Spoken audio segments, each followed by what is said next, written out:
أرسلناك إلا رحمة للعالمين.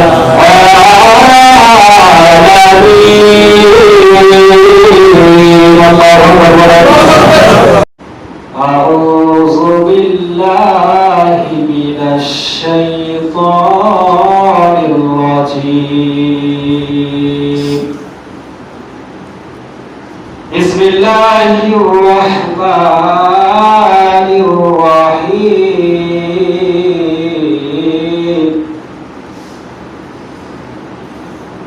فتلقى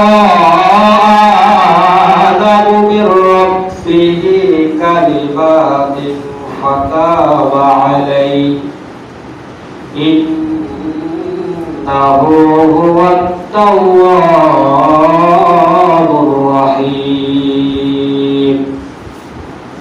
وقال تعالى قل إن كنتم تحبون الله فاتبعوني يحببكم الله ويغفر لكم ذنوبكم والله غفور رحيم. وقال رسول الله صلى الله عليه وسلم لا يؤمن أحدكم حتى أكون أحب إليه من والده وولده والناس أجمعين. وقال الشاعر في حبيبي إن الله وملائكته يصلون على النبي يا أيها الذين آمنوا صلوا عليه وسلموا تسليما. شهد رشد اللهم صل على محمد وعلى آل محمد كما صليت على إبراهيم وعلى آل إبراهيم إنك حميد مجيد. اللهم بارك على محمد وعلى آل محمد كما باركت على إبراهيم وعلى آل إبراهيم إنك حميد مجيد. صدق يا ربنا. উপস্থিত সম্মানিত মুসল্লি কিরাম, আমরা সর্বপ্রথম সেই মহান মালিকের দরবারে কালিমাত শুকর পাঠ করেছে। যে মহান মালিক, সেই মহান মালিক আপনাকে আমাকে সুস্থ রেখে শত ব্যস্ততার মাঝেও আজকের পবিত্র জুম্মাবারে মাসজিদে এসে বসার তৌফিক দান করেছেন। এই জন্য আমরা আল্লাহর দরবারে লাখো কোটি শুকরিয়া আদায় করেছি, সকলে করেছি আলহামদুলিল্লাহ। এবং দরুদ পাঠ করেছি বিশ্ব মানবতার মুক্তিত সৈয়দুল কাউনাইন রাহমাতুল আলামিন, যে রাসূলের জন্ম হয়েছিল রবিউল আউয়াল মাসে, মৃত্যু হয়েছিল, ওফাত হয়েছিল রবিউল আউয়াল মাসে, সে রাসূলের প্রতি আমরা জোরে সোরে দরুদ পাঠ করেছি, সকলে করেছি সাল্লাল্লাহু আলাইহি ওয়াসাল্লাম। সম্মানিত উপস্থিতি, আমরা সকলে জানা আরবি কি মাস? রবিউল আউয়াল মাস। এই রবিউল আউয়াল মাস এই জন্য পবিত্র, কারণ এই রবিউল আউয়াল মাসে এই মানবতার এই বিশ্ব, এই পৃথিবীর ভিতরে সেরা মানব, সেরা মানুষ, সেরা নবী, সেরা রাসূল এই মাসে কি করেছিলেন? জন্মগ্রহণ হয়েছিল। সুবহানাল্লাহ। রাসূলুল্লাহ সাল্লাল্লাহু আলাইহি ওয়াসাল্লাম যদিও জন্ম তারিখ নিয়ে ঐতিহাসিকদের ভিতরে মতভেদ রয়েছে। কেউ বলেছেন 9 রবিউল আউয়াল জন্মগ্রহণ করেছেন, কেউ বলেছেন 12 রবিউল আউয়াল, কেউ বলেছেন 11 রবিউল আউয়াল। কিন্তু রাসূলুল্লাহ সাল্লাল্লাহু আলাইহি ওয়াসাল্লাম সোমবারে জন্মগ্রহণ করেছেন এবং সোমবারে মৃত্যুবরণ করেছেন, এর ভিতরে কোনো ভেজাল নাই, কারণ এটা হাদিস শরীফ থেকে প্রমাণিত। যদিও তারিখটা ঐতিহাসিকদের ভিতরে মতভেদ রয়েছে। সম্মানিত উপস্থিতি, যেহেতু রাসূলুল্লাহ সাল্লাল্লাহু আলাইহি ওয়াসাল্লামের জন্মের মাস, ওফাতের মাস, সেহেতু রাসূলের জীবন নিয়ে আলোচনা করা দরকার।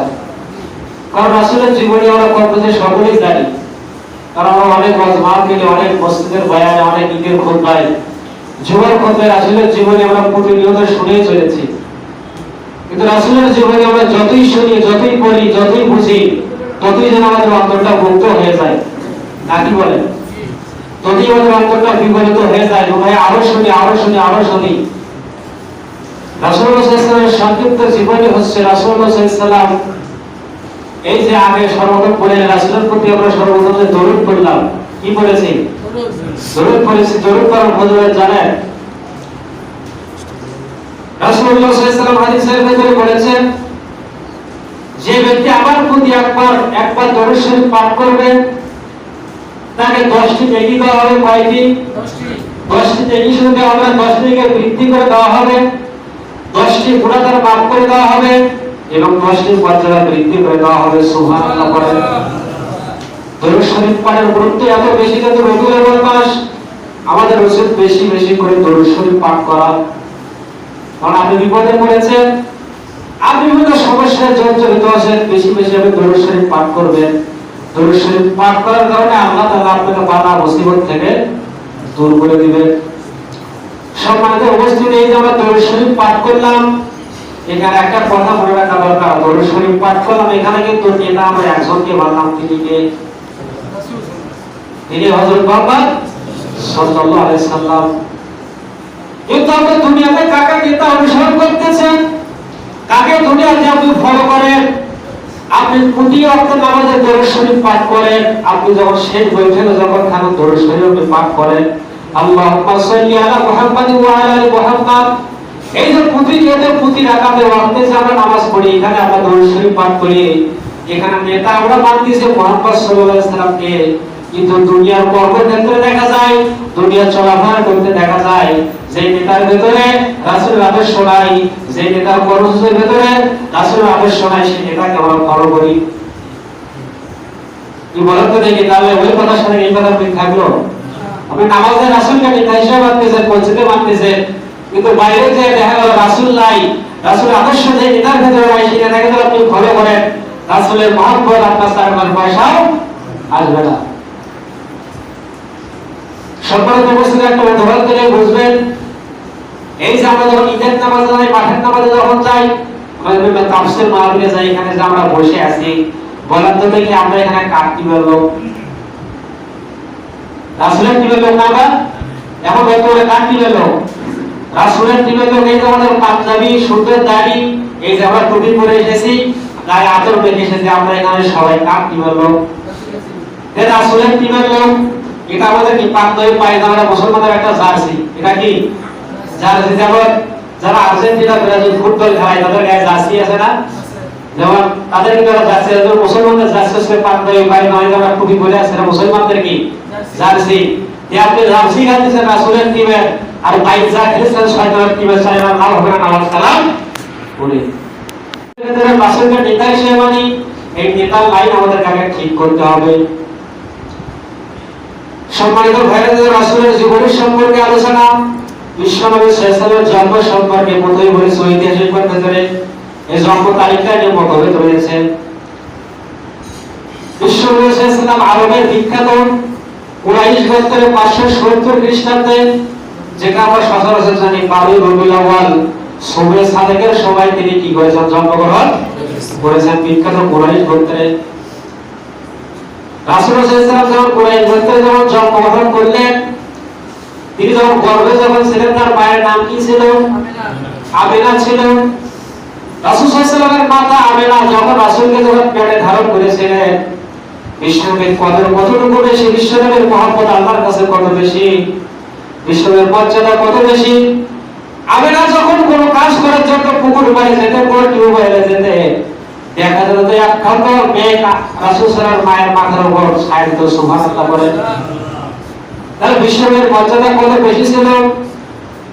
রাসূল সাল্লাল্লাহু যখন জন্মগ্রহণ করলেন, জন্মগ্রহণ করার সঙ্গে সঙ্গে আবু লাহাবের একজন দাসী ছিল, তার নাম ছিল সুয়াইবিয়া। এই সুয়াইবিয়া নামক দাসী রাসূলের দাদা আব্দুল্লাহর কাছে চলে গেলেন। তিনি একটা কাবার শরীফের মিটিংয়ে একটা ব্যস্ত ছিলেন। বললেন, হে আব্দুল্লাহ, আপনার নাতি হয়েছে। আব্দুল্লাহ এই কথার শোনার সঙ্গে সঙ্গে আনন্দিত হয়ে খুশি হয়ে গেলেন। তিনি এক তৎক্ষণাৎ দেরি করলেন না। এবার সুয়াইবিয়া সেখান থেকে রাসূলের চাচা আবু তালিবের দরবারে চলে গেলেন। আবু তালিব যে রাসূলের কর্তার বন্ধু হয়েছিল, রাসূলের জন্মের সময় সব খুশি হয়েছিল। বলল, ঠিক আছে সুয়াইবিয়া, তুমি তো আমাকে এই খবরটা দিয়েছো, তোমাকে আজ থেকে আমি মুক্ত করে দিলাম। সুবহানাল্লাহ বলেন। যে আবু লাহাব এতটা কাফের ছিল, রাসূলের ঘর করতে ছিল, সে পর্যন্ত খুশি হয়ে গেল। এইবার রাসূল সাল্লাল্লাহু আলাইহি ওয়াসাল্লামের যখন জন্ম সম্পন্ন হয়ে গেল, হয়ে যাওয়ার পরে রাসূল সাল্লামের পিতা তারা জন্মে 2 মাস হলে মারা গিয়েছিল। কয় মাস? 2 মাস হলে মারা গিয়েছিল। এইবার রাসূল সাল্লাল্লাহু যখন জন্মগ্রহণ করলেন, সপ্তম দিনে তার দাদা আকিকার ব্যবস্থা করলেন। কিসের আকিকার ব্যবস্থা করলেন? আমরা অনেকে আকিকা দিতে চাই না, কারণ সন্তানকে দিলাম কি আকিকা দেন, তারা আল্লাহ তাআলা বড় বড় ধরনের রোগ বিপদ থেকে আমাদের সন্তানদেরকে রক্ষা করবে। কারণ দেখবেন আমাদের অসুখ বিসুখের পেছনে টাকা পয়সা অনেক বেশি ব্যয় হয়ে যায়, কিন্তু মাত্র ৫-১০,০০০ টাকা দিয়ে আমরা আকিকা করতে চাই না। হাদিস শরীফ থেকে 2 দিন আকিকা করা যায়, যাচ্ছে একটা তো 7 দিন আর একটা 14 দিন।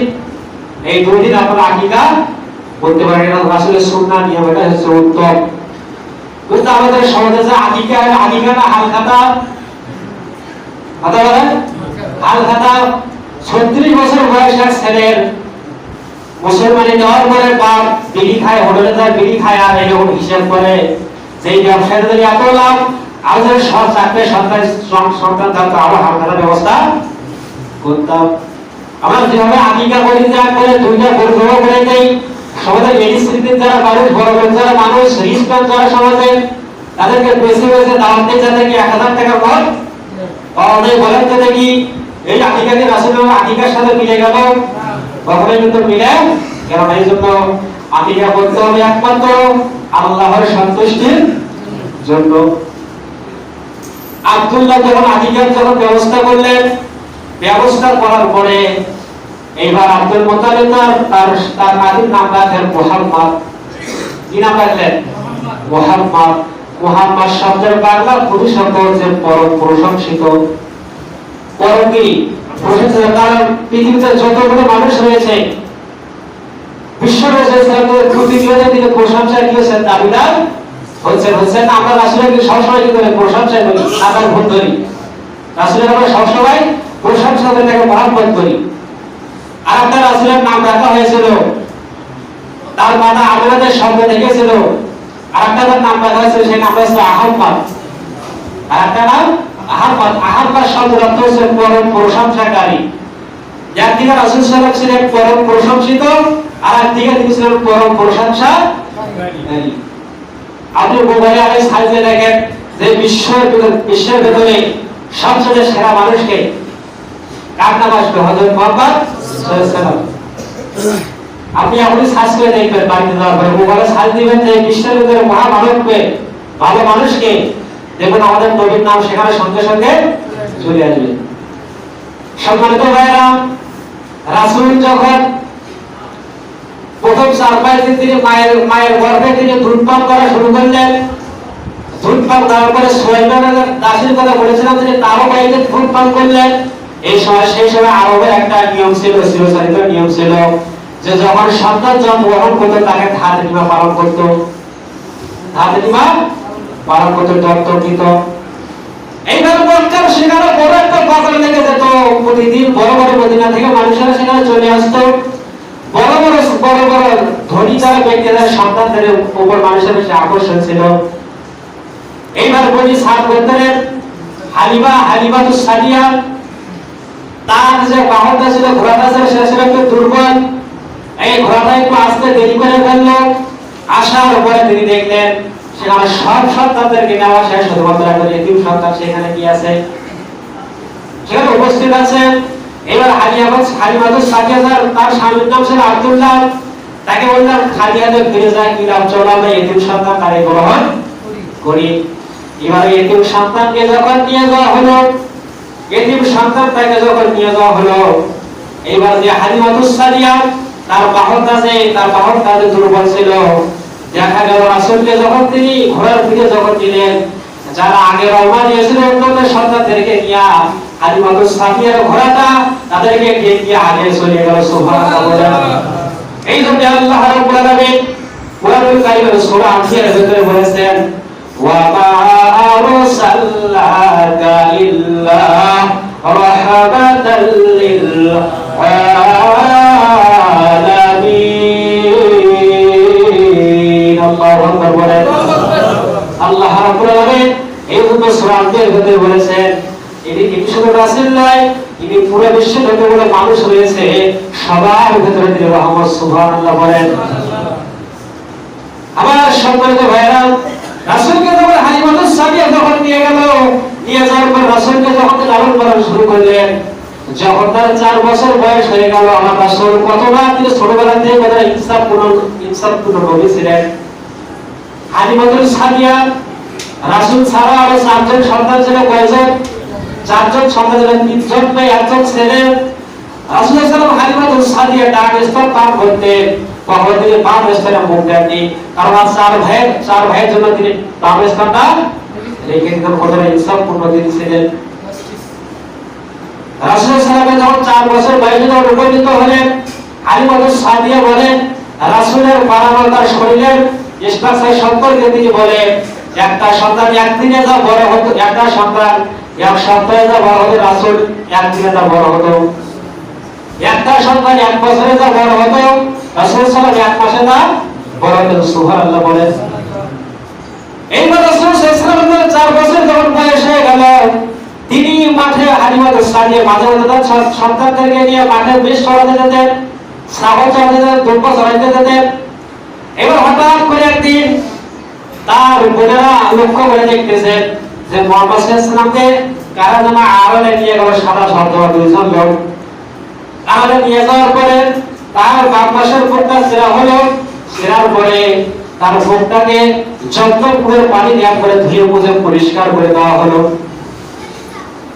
এই অবস্থা যখন ভাই বোনেরা যখন দেখলো, সঙ্গে সঙ্গে হালিমাতুস সাদিয়ার কাছে চলে গেল, বলল মা আমি এই দৃশ্য দেখেছি। তারা দেরি করলাম না, সঙ্গে সঙ্গে সেই জায়গায় চলে আসলেন। আসার পরে দেখেন যে মুহাম্মদ সাল্লাল্লাহু আলাইহি ওয়াসাল্লাম দোকানে অজ্ঞান অবস্থায় পড়ে আছেন। আকাশ থেকে কে এসেছিল বলতে দেখি? জিবরাইল আলাইহিস সালাম সেখানে এসেছিলেন। অজ্ঞান অবস্থায় তারা সেখানে পড়ে আছে। এইবার তারা সঙ্গে সঙ্গে মুহাম্মদ সাল্লাল্লাহু আলাইহি ওয়াসাল্লামকে সেখান থেকে তুলে নিয়ে গেলেন। এটা একটা জিনিস জানা দরকার। মুহাম্মদ সাল্লাল্লাহু আলাইহি ওয়াসাল্লামের বুকটাকে 4 বার ছেঁড়া হয়েছিল। কয়বার? 4 বার ছেঁড়া হয়েছিল। একটা হচ্ছে এই যে 4 বছর বয়সে, একটা হচ্ছে 10 বছর বয়সে, আর একটা হচ্ছে 40 বছর বয়সে যখন তিনি নবুয়ত প্রাপ্ত হয়েছিলেন, আর একটা হলো যখন তিনি মেরাজে গিয়েছিলেন তখন এই বুক কি করা হয়েছিল? ছেঁড়া হয়েছিল। এই জন্য আনাস রাদিয়াল্লাহু আনহু একটা হাদিস বর্ণিত আছে, আমি এদের রাসূলের বুকের দিকে চাই দেখি যে রাসূলের বুকের এই পাশে সেলাই করা, কারণ রাসূলের বুক কি করা হয়েছিল? সেলাই করা হয়েছিল, ছেঁড়া হয়েছিল। আবার সম্মানিত ভাইরা, এবার হালিমাতুস সাদিয়া রাসূলের বয়স যখন 5-6 বছর হয়ে গেল, এইবার তাকে তার মায়ের কাছে রেখে আসা হলো। তখন মক্কায় সেই সময় একটা মহামারী রোগ ছিল। তখন আমিনা বলল যে আরো কিছু তোমার কাছে আমার সন্তানকে রাখো। এইবার রাসূল সাল্লাল্লাহু আলাইহি ওয়াসাল্লাম 60 বছর বয়স হলো। বিশ্বনবী সাল্লাল্লাহু আলাইহি ওয়াসাল্লাম যখন মায়ের কাছে যখন ফিরে আসলেন, আসার পর বিশ্বনবী সাল্লাল্লাহু আলাইহি ওয়াসাল্লাম যখন বাইরে যখন খেলাধুলা করতে যায়, বিকেল যখন সন্ধ্যা যখন হয়ে যায়, সবার বাবারা সন্তানদেরকে টেনে টেনে নিয়ে যায়, মিঠাই কিনে দেয়, সবাই কিনে দেয়। মুহাম্মদ সাল্লাল্লাহু আলাইহি ওয়াসাল্লাম আমাদের নবী তো এতিম নবী, তার তো পিতা বেঁচে ছিলেন না। বিশ্বনবী সাল্লাল্লাহু আলাইহি ওয়াসাল্লাম তার মার কাছে কান্না করে করে ডেকে বলেন, মা এই পৃথিবীতে সবার বাবা আছে, আমার কি বাবা নাই? ও মা, এই পৃথিবীতে সবার বাবা আছে, আমার কি বাবা নাই? সবার বাবা কত সুন্দর সুন্দর কত কিছু কিনা দেয়, কত কাপড় কিনা দেয়, আমার বাবা আমাকে কোনোদিন নিতে বসে আমাকে কাপড় কিনে দেয় না। আমি না এবার বললাম, বাবা ঠিক আছে চলো, তোমার বাবার কথা যখন মনে পড়েছে চলো আমরা মদিনায় চলে যাই, তোমার বাবার খবর আমরা জিয়ারত করে আসি, সিরিয়ায় চলে যাই। আমার ভাইরা, এবার বিশ্বনবী সাল্লাল্লাহু আলাইহি ওয়াসাল্লামের 6 বছর বয়স, তার মায়ের সঙ্গে তিনি, তার মায়ের একজন গৃহ পরিচালিকা ছিল, দাসী ছিল, যার নাম হচ্ছে উম্মে আইমান। তাকে সঙ্গে করে নিয়ে যখন তারা সেই বাবার কবরের উদ্দেশ্যে যখন রওনা দিল, রওনা দেওয়ার পরে বাবার কবরে জিয়ারত শেষে যখন তারা আবার মক্কার উদ্দেশ্যে রওনা দিল, রওনা দেওয়ার সঙ্গে সঙ্গে আবওয়া নামক একটা জায়গায় রাসূলের মা ইন্তেকাল করলেন। আবওয়া নামক জায়গায় রাসূলের মা যখন ইন্তেকাল করলেন, ইন্তেকাল করার সঙ্গে সঙ্গে রাসূল সাল্লাল্লাহু আলাইহি ওয়াসাল্লাম পিতাও হারালেন, মাতাও হারালেন। এইবার মাথাও যখন হারালেন, বিশ্বনবী এতিম হয়ে গেলেন। এবার বিশ্বনবী লালন পালন কে করবেন? এইবার সেই সময় তার দাদা বেঁচে ছিল, দাদা আব্দুল মুত্তালিবের উপর দায়িত্ব পড়ে গেল। এবার দাদা আব্দুল মুত্তালিব যখন তাকে লালন পালন যখন শুরু করলেন, লালন পালন শুরু করার পর 8 বছর বয়সে দাদা আব্দুল মুত্তালিব ইন্তেকাল করলেন। দাদা আব্দুল মুত্তালিব যখন ইন্তেকাল করলেন, এমন পর্যায়ে রাসূলের সেই সময় চাচা ছিলেন, যার নাম হচ্ছে আবু তালিব। এই আবু তালিব রাসূল সাল্লাল্লাহু আলাইহি ওয়াসাল্লাম লালন পালন শুরু করলেন। যখন বিশ্ব নবীকে যখন লালন পালন শুরু করলেন, অনেক লম্বা ইতিহাস সংক্ষেপে শেষ করে দিচ্ছি। বিশ্ব নবী সাল্লাল্লাহু 40 বছর বয়সে যখন উপনীত হলেন, কত বছর? 40 বছর বয়সে যখন উপনীত হলেন, এইবার আল্লাহ রাব্বুল আলামিন রাসূল সাল্লাল্লাহু আলাইহি ওয়াসাল্লাম ভাস্তির নাম ছিল হেরা বুয়া। নাম কি ছিল? হেরা বুয়া। আর রাসূল সাল্লাল্লাহু আলাইহি ওয়াসাল্লাম শিক্ষক ছিলেন স্বয়ং আল্লাহ তাআলা। রাসূল সাল্লাল্লাহু আলাইহি ওয়াসাল্লাম হেরা বুয়া যখন ধ্যান করতে শুরু করলেন, জিবরাইল আলাইহিস সালাম যখন আসমান থেকে নেমে আসলেন, নেমে আসার পরে সূরা আলাকের 5টা আয়াত নাযিল করে নিয়ে পড়া হয়, নবী আপনি পড়ুন। নবী বলেন আমি পড়তে জানি না। এবার বিশ্বনবীকে এমন জোরে জোরে ধরা হলো, বিশ্বনবী মনে করলেন আমাদের মনে আজকে মেরেই ফেলা হবে। এরপর আপনি পড়ে আবার পড়তে পারলেন না। দ্বিতীয়বার যখন জিবরাইল এমন জোরে চাপ দিলেন, বললেন এরপর আপনি পড়ুন। এবার বিশ্বনবী সাল্লাল্লাহু আলাইহি ওয়াসাল্লাম যখন পড়া শুরু করলেন, সূরা আলাকের সবগুলো আয়াত পড়া শুরু করে দিলেন, সুবহানাল্লাহ বলেন।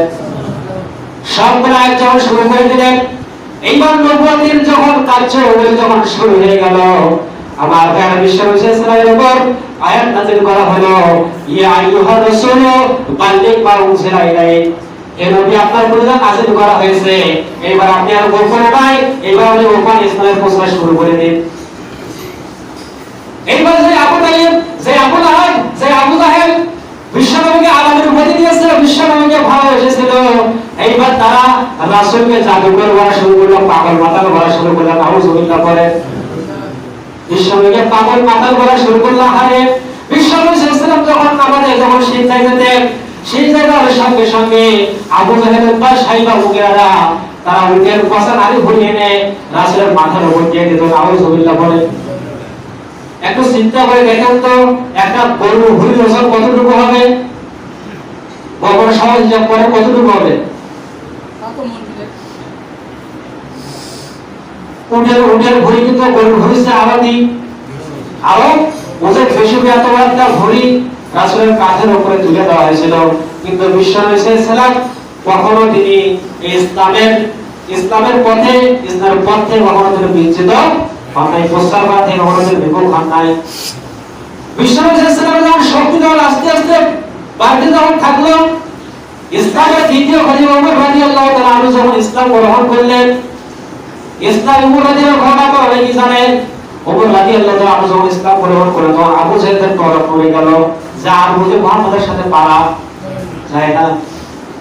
ওমর রাদিয়াল্লাহু তাআলা আনহু যখন বাক্কার জমিনে যখন সমর্থন করলেন, আবার শরীফের সামনে যাওয়ার পরে বিশ্বনবী বলেন, ইয়া রাসূলুল্লাহ, ইসলাম মানলে আমি কি পাবো? বলে জান্নাত পাবে। তাহলে ভয় কিসের? ওমর রাদিয়াল্লাহু তাআলা বললেন, তাহলে আমার ভয় কিসের? তিনি সেখানে জোরে একটা তাকবীর দেওয়া শুরু করলেন, লিল্লাহে তাকবীর। তিনি জোরে একটা তাকবীর দেওয়া শুরু করলেন, উপস্থিত সাহাবারা সবাই আল্লাহু আকবার বলল। আবু জাহেলের হৃদয়ে কম্পন শুরু হয়ে গেল, আর বুঝে টেকা আর বুঝে গতি থাকে না। বিশ্বনবী যখন ইসলাম যখন প্রচার যখন শুরু করলেন, শুরু করার এক পর্যায়ে আমার ভাইয়েরা এইবার আবু জাহেলরা আবু তালিবের কাছে চলে আসলে বলতেছে, আবু তালিব, তোমার ভাতিজা মুহাম্মদ আমাদের মুক্তিযোদ্ধাদেরকে গালি দেয়, আমাদের ধর্মকে অপমান বলে, আমাদের ধর্মকে নিয়ে বাজে কথা বলে, তোমার ভাতিজাকে সাবধান করো, নাহলে আমরা কিন্তু একটা ব্যবস্থা করে ছাড়বো। এবার আবু তালিব বলল, ঠিক আছে তোমার ভাতিজা আসুন, কি করা যায়? এইবার কত শেষ হলো, তাহলে বিষয় শেষ করে বাড়িতে ফিরে আসতেন। আবু তালিব বলতেছেন, ভাতিজা তোমার কওমের লোকেরা আমার কাছে এসেছিল, তোমার নামে বিচার দিল, এখন কি করা যায় বলো? বিশ্বনবী সাল্লাল্লাহু আলাইহি ওয়াসাল্লাম দীপ্ত হতে চাচা আবু তালিবকে বলেন, চাচা আমার এক হাতে তুমি সূর্য আর এক হাতে চাঁদে দেওয়া হয়, তুমি প্রস্তাবটা আমি ভুলে দাও, থাকবো না। আবার পরের দিন আবু তালিবের কাছে আসলো। এর পরে 3 দিন আসার পরে তারা প্রস্তাব দিল যে তোমরা ওয়ালিদকে তোমার কাছে রেখে যাই, আর মুহাম্মদকে আমাদের কাছে তুলে দাও। আবু জাহেল যখন এরকম একটা প্রস্তাব দিল, এবার আবু জাহেল বলে, এটা কেমন ব্যবসার নীতি, এটা কেমন ব্যবসা? তোমরা আমার ভাতিজাকে কে মেরে ফেলবা, আর তোমাদের ওয়ালিদকে আমি দুধ করা খাওয়াবে, এটা কখনোই মানা যাবে না। আমার ভাইরা এই জন্য একটা ইসলামিক দেশে পড়ে রাখবেন, খাদিজা রাদিয়াল্লাহু তাআলা আনহা এবং আবু তালিব যতদিন বেঁচে ছিল ততদিন পর্যন্ত কাফের রাসূলের গায়ে হাত দেওয়ার সাহস পায় নাই। এই জন্য খাদিজা রাদিয়াল্লাহু তাআলা আনহা যখন নবুয়তের 10 বর্ষে যখন ইন্তেকাল করেছিলেন, তার 3 বা 5 দিন পরে ওনার চাচা আবু তালিব ইন্তেকাল করেছিলেন। এই জন্য ইসলামের ইতিহাসে এই বছরটাকে আবুল হুজুন বলা হয়। আবুল হুজুন শব্দের অর্থ হচ্ছে দুঃখের বছর। কিসের বছর? দুঃখের বছর। আবুল হুজুন শব্দের অর্থ দুঃখের বছর। সম্পূর্ণ উপস্থিতি যেহেতু রাসূলের দীর্ঘ জীবনের সময় শেষ পথে এসে গেছে।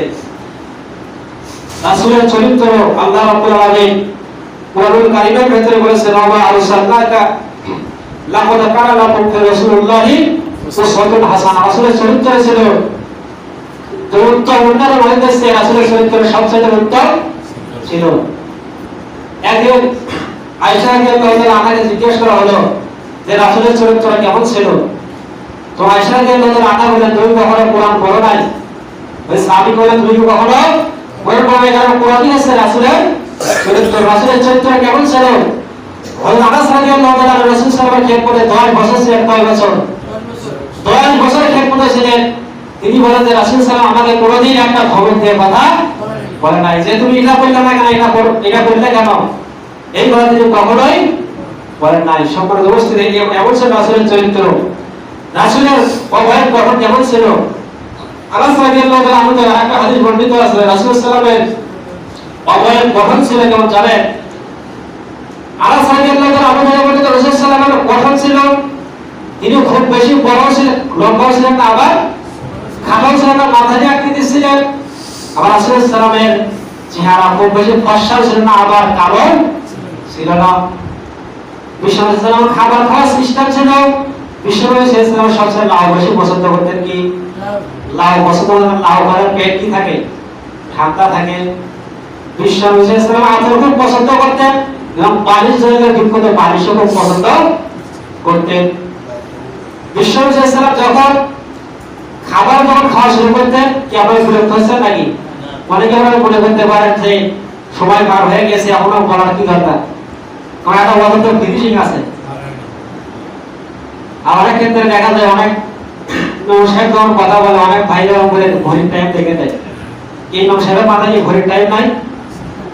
আমরা বাইরে কত ঘন্টার পর ঘন্টা সময় নষ্ট করি, এখানে 10 মিনিট ঘন্টা বেশি হয়ে গেলে একবারে তারা হলে ধরে দেয়। এরা কখনই করা যাবে না, কারণ বিশ্বনবী হচ্ছে সূরা হুজুরাতের যে আয়াতটা নাযিল হয়েছে, তো বিশ্বনবী যখন এখানে আলোচনা করবে তার উপর কোনো কথা বলা যাবে না। কোথাও আমরা ঘন্টার পর ঘন্টা কত টিভি সিরিয়াল মুভি কত কিছুর মধ্যে খেলাধুলার পেছনে কত সময় নষ্ট করি, কিন্তু মসজিদে আমরা যত দেরি করে আসি আর তাড়াতাড়ি চলে যাই। সম্মানিত ভাইরা, রাসূলুল্লাহ সাল্লাল্লাহু আলাইহি ওয়াসাল্লাম তার যে খাবারের যে সিস্টেম ছিল, খাবার যখন রাসূল সাল্লাল্লাহু আলাইহি খাবার কখনো তিনি সিয়ারা খেতেন না। তার একটা চামড়ার একটা পাতার একটা মাদুরের একটা বিছানা ছিল, ওই বিছানায় বসে তিনি খাবার খেতেন। আর যখন তিনি খাবার খাওয়া শুরু করতেন, তিনি একেবারে মাঝখান থেকে খেতেন না, নিজের কাছ থেকে খেতেন। আর রাসূল সাল্লাল্লাহু আলাইহি খাবারের একটা সিস্টেম আছে, যখন খাবার যখন পাঠিয়ে যে গুছিয়ে জায়গায় পড়ে তখন তুলে তিনি খেতেন। কারণ এটা খাওয়ার কারণে বিশ্বনবী সাল্লাল্লাহু আলাইহি ওয়াসাল্লাম বলেছেন, তোমরা জানো না যে কোন খাবারের ভিতরে বরকত আছে। না আমরা জানি কোন খাবারের ভিতরে বরকত আছে, এটা আমরা কেউই জানি না। বিশ্বনবী সাল্লাল্লাহু আলাইহি ওয়াসাল্লামের চুল কেমন ছিল? চুল জানা দরকার আছে না নাই? বিশ্বনবী সাল্লাল্লাহু আলাইহি ওয়াসাল্লাম আরেকটা হাদিস রয়েছে, রাসূল সাল্লাল্লাহু আলাইহি ওয়াসাল্লামের চুল খুব বেশি সোজা ছিল না, আবার কোঁকড়ানো ছিল না। খুব বেশি সোজা ছিল না, আবার কোঁকড়ানো ছিল না। বিশ্বনবী সাল্লাল্লাহু আলাইহি ওয়াসাল্লাম যখন হাঁটা চলা করতেন, তিনি একবার সোজা শিকশিক করে হাঁটতেন না, তার মাথাটা একটু নিচের দিকে থাকতো, মাথাটা নিচের দিকে থাকতো। বিশ্বনবী সাল্লাল্লাহু আলাইহি ওয়াসাল্লামের প্রতিটা কর্মে আপনি যদি লক্ষ্য করেন, প্রতিটা কর্মে কত সুন্দরভাবে তিনি চলাফেরা করতেন। আমার সম্প্রদায়ের এই জন্য দুনিয়াতে কোনো সেলিব্রিটিকে, কোনো নায়ক নায়িকাকে, কোনো আমার ভাইরা কোন সঙ্গীতকে, কোনো সঙ্গীত শিল্পীকে ফলো না করে আপনি যদি মুসলমান বলে দাবি করেন, আমাদের ফলো করতে হবে কাকে? তাই করতে হবে হযরত মুহাম্মদ সাল্লাল্লাহু আলাইহি ওয়াসাল্লাম। তাকে যদি আমরা ফলো করে জিন্দেগি যাপন করতে পারি, তাহলে দুনিয়াতে কল্যাণ আছে, আখিরাতে মুক্তি আছে। কারণ কবরে যাওয়ার পরে আমাদেরকে তিনটা প্রশ্ন করা হবে। কয়টা? তিনটা প্রশ্ন করা হবে, তারপরে তৃতীয় নম্বরে থাকবে বিশ্বনবীর ছবি এরকম করে দেখানো হবে। ওমান হাজার রাজুল, যে ব্যক্তিরা আসলে কে, যারা দুনিয়াতে রাসূলের আদর্শ অনুযায়ী চলবে, রাসূলকে ফলো করে চলবে, তারা এই তিনটা প্রশ্নের উত্তর দিতে পারবে। সম্মানিত উপস্থিতি, রাসূলের আমি শুধু আরবিটা না বলে, হাদিসটা না বলে, বাংলাটা বলে শেষ করে দিচ্ছি। রাসূলের 10টা হচ্ছে ফিতরাত রয়েছে, মানে মুসলমানদের উপর 10টি দিকে ফিতরাত রয়েছে। কয়টি? আমি মানে আরবি হাদিসটা বললাম না, সময় নাই তো। হযরত আয়েশা সিদ্দিকা রাদিয়াল্লাহু তাআলা আনহা থেকে হাদিস কাটা বর্ণিত, রাসূল সাল্লাল্লাহু আলাইহি হাদিসের মধ্যে বলেছেন, প্রত্যেক মুসলমানের উপরে 10টি দিকে ফিতরাত রয়েছে। কয়টি? 10টি দিকে ফিতরাত রয়েছে। আর ভাই এক নম্বর হচ্ছে মোস খাটো করতে হবে। মোস কি করতে হবে? আর এই সমাজে এক শ্রেণীর লোক দেখা যায় দাড়ি নাই, আর টোলার মোস বড় বড় রাখছে। আস্তাগফিরুল্লাহ। মোসের পানি খাওয়াতে যায় আছে? কথা বলেন? মোস কখনোই বড় রাখা যাবে না। এরপরে দ্বিতীয় নম্বরে দাড়ি লম্বা রাখতে হবে। অনেকে আবার দাড়ি রাখতে দাড়ি রাখা যদিও সুন্নাত, মানে এখানে 5 একটা বিষয় আছে। দাড়ি রাখা যদিও সুন্নাত, কিন্তু এর গুরুত্বের দিক থেকে ওয়াজিব। দাড়ি রাখা সুন্নাতের গুরুত্বের দিক থেকে ওয়াজিব, না দাড়ি রাখবেন। তৃতীয় নম্বর হচ্ছে মেসওয়াক করা। আর একটা দিনই ভেতর হচ্ছে মেসওয়াক করতে হবে। বিষ্ণু সাল্লাল্লাহু প্রতি 5 ওয়াক্তের মধ্যে মধ্যে মেসওয়াক করতেন, কারণ মেসওয়াক করলে 70 মিনিটের সওয়াব পাওয়া যায়। কত গুণ? 70 মিনিটের সওয়াব পাওয়া যায়। এজন্য মেসওয়াক করবেন, প্রতি নামাজের আগে মেসওয়াক করার চেষ্টা করবেন। বিশ্বনবী একটা হাদিসে বলেছেন, না জানি তোমাদের উপরে মেসওয়াকটা খরচ করে দেওয়া হয়, মানে এটা এত বেশি গুরুত্ব। তারপরে 4 নম্বর হচ্ছে পানি দিয়ে নাক পরিষ্কার করতে হবে, নাকে কখনো ময়লা রাখা যাবে না। আবার একটা বিষয়, ওযুর ক্ষেত্রে আমরা কমন কিছু ভুল করি। কমন নজর দিবেন সবাই। আমরা যখন ওযু করি না, নামাজের পূর্ব শর্ত কি? নামাজের পূর্ব শর্ত পবিত্রতা থাকতে হবে। পবিত্রতা পরিচ্ছন্নতা কিন্তু আলাদা জিনিস। পবিত্রতা পরিচ্ছন্নতা আলাদা জিনিস। পরিচ্ছন্নতা হচ্ছে ময়লা লাগলে আপনি পরিষ্কার করলেন, পবিত্রতা হচ্ছে নামাজের জন্য পবিত্রতা লাগবে। ওযুর ক্ষেত্রে আমরা সবচেয়ে বড় একটা ভুল করি। এক নম্বর হচ্ছে ওযুর শুরুতে আপনার কোনো নিয়ত করতে হয় না, কোনো নিয়ত করতে হয় না। ওযুর শুরুতে নিয়ম হচ্ছে আপনার বিসমিল্লাহ বলতে হবে। বিসমিল্লাহ বলা কি সুন্নাত। মানে বড় বড় মুহাদ্দিস মুফাসসির কেরাম বলেছেন, তারা অনেকেই এটাকে ফরজ বলেছেন, কিন্তু আমরা বিসমিল্লাহ অনেকেই বলতে চাই না। তাড়াহুড়ো করা যখন ওযুর শুরুতেই বিসমিল্লাহ বলবেন। আর একটা ভুল করে, সেটা হচ্ছে নাকে পানি দেওয়ার ক্ষেত্রে। নাকে পানি দেওয়ার ক্ষেত্রে হাদিসের শব্দের সাথে ইস্তেনশাক, মানে স্যার নাকের যাতে নরম জায়গাগুলোতে পানি কি করে পৌঁছে যায়। একটু প্রথমবার যখন আমরা নাকে পানি দেবো, এবং পানিটা ওখান থেকে আমরা টানার চেষ্টা করবো।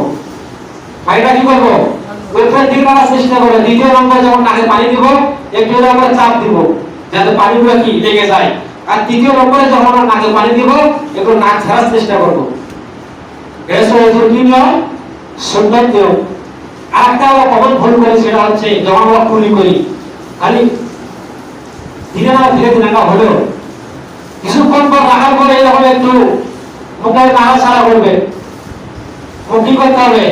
নাড়াচাড়া করতে হবে, তাছাড়া তো ওযু শুদ্ধ হবে না। আর একটা আমরা ভুল করি, কমন ভুল, সেটা হচ্ছে যখন আমরা পায়ের আঙ্গুলে কিংবা হাতের আঙ্গুলে যখন খিলাল করবো, তখন আমরা মুখগুলো দিয়ে একটি লোক আরেকটি লোকের ভিতরে তৈরি করে যাতে পানি ঠিকভাবে প্রবেশ করে। এই বিষয়গুলো আমরা মাথায় ইনশাআল্লাহ রাখার চেষ্টা করব। আরেকটা বিষয় আছে, আমাদের লোক কাটতে হবে। আমাদের আষ্টিকের লোক কাটতে হবে। তারপরে আঙ্গুলের গিরাসমূহ সবসময় পরিষ্কার রাখতে হবে। এবং আমাদের গোবরের নিচে যে পশম রয়েছে, এই পশমগুলো কি করতে হবে? পরিষ্কার করতে হবে। কাটার পরে নাভির নিচের পশমগুলোকে কি করতে হবে? নাভির নিচে, মানে এই পশমটা কাটার নিয়ম হচ্ছে নাভির নিচ থেকে আপনি কাটতে পারবেন, কোনো সমস্যা নাই। কিন্তু সেটা 40 দিন আগে করতে হবে। 40 দিনের আগে নাভির পশম কাটতে হবে।